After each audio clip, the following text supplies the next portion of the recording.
So today is just a quick video on a summary of the things I've learned about dopamine, relationships, cough, and just being productive and doing my deep work tasks. And these three things seem very unrelated, but apparently,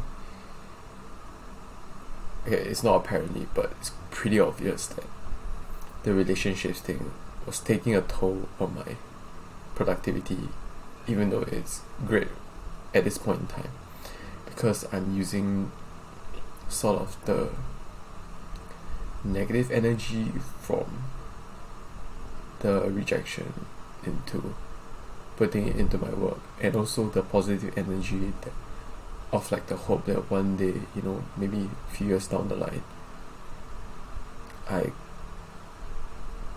could be with her, so.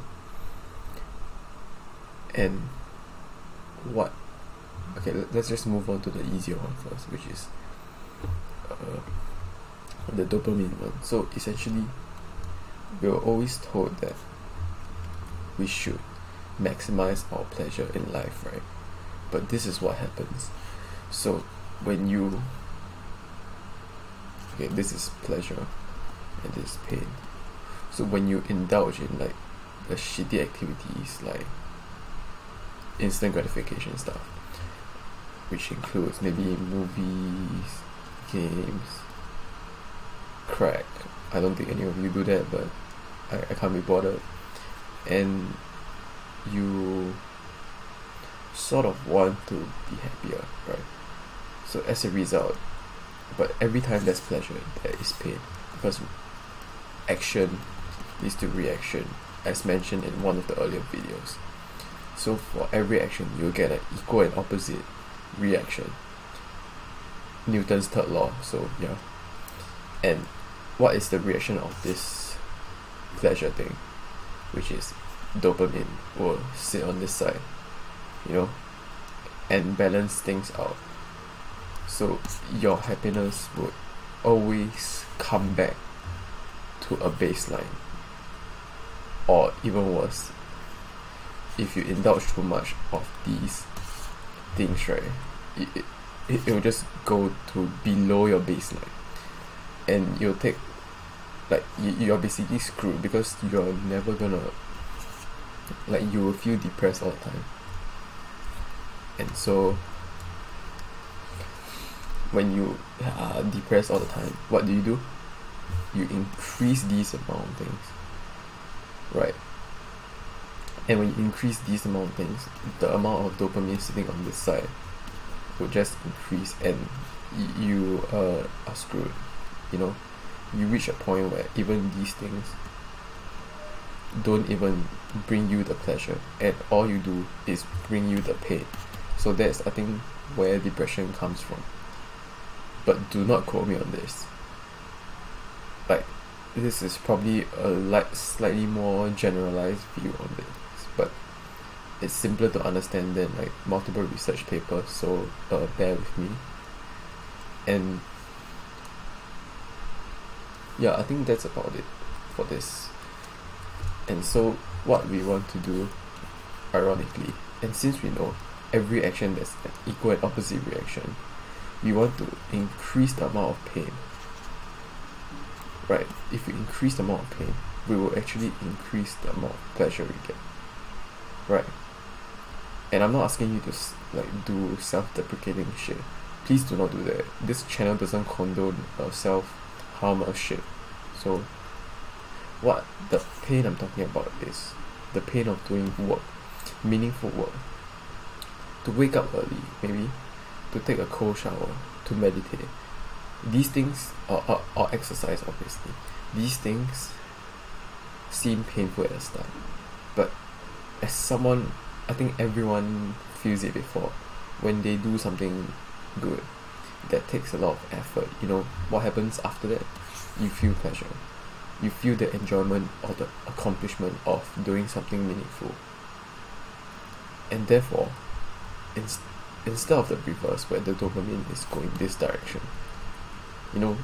they come here and like boost you up. And so the solution was just, funny enough, to seek more pain so that you can get the pleasure of these pains. And of course, you don't want to put yourself in extreme pain. Like don't go do like David Goggins shit and run 100 miles. Like don't do that. But run a mile, and I think you will feel happy after that. And you probably already experienced it before. It's just that you probably haven't put it in words or shitty images like me.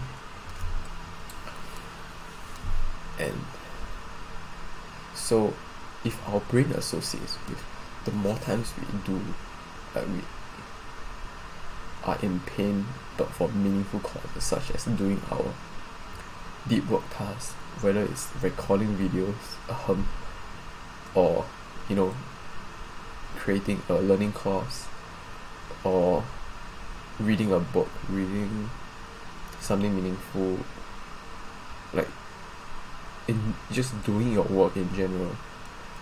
At the start, there's so much resistance to it, but you need to see it in a way where when you do these things, you actually get pleasure back.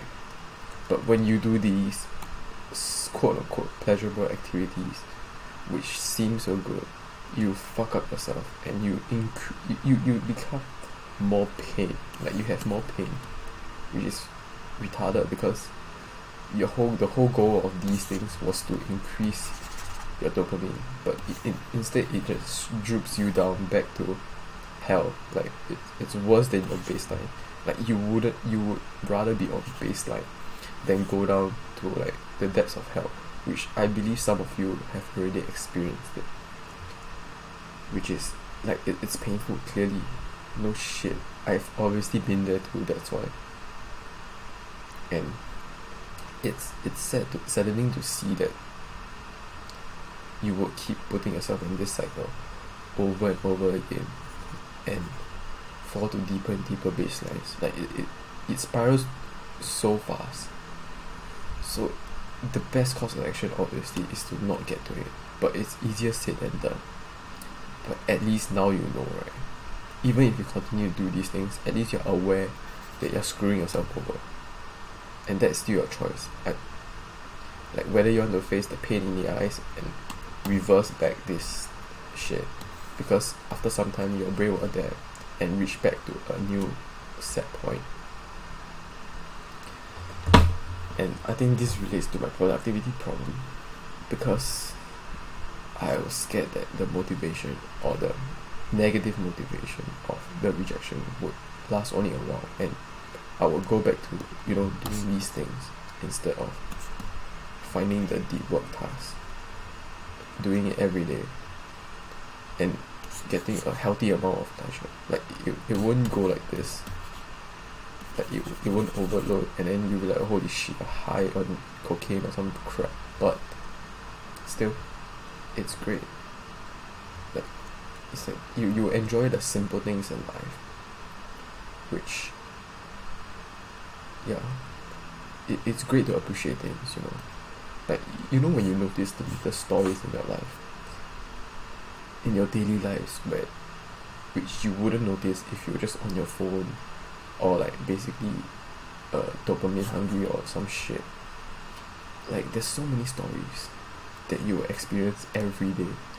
Like the book Story Worthy by Matthew Dix was mentioned about like the homework of life, which is to spend 5 minutes every day to think of like the most memorable shit, and like kind of sum it up in like 1 or 2 sentences every day. And soon you'll see like you have a lot of stories. Maybe some are more mundane than others, because maybe you wouldn't have like some exciting shit every day, but there are things, even though they are mundane, but they're different from the previous day, and it's nice to see, nice to see that you are something special. And I'm not trying to be a cliche of like, oh, everyone's special, but you are though. So please don't hurt yourself any further. Oh, and the relationship thing, you know, I don't feel like talking that much about it since I've sort of integrated it into these things, but it's just right now a driving force for me to increase this. And but what's going to keep me going is the discipline to see that when I do this, I get this. And I also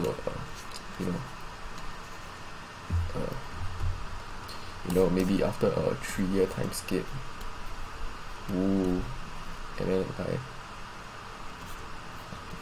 get better in some way or another, then maybe, okay, this is depressing waterfall. Get it out, okay? I mean, if that's, yeah, screw it. I'm just leaving myself vulnerable like that, but screw that shit. And with that, adios.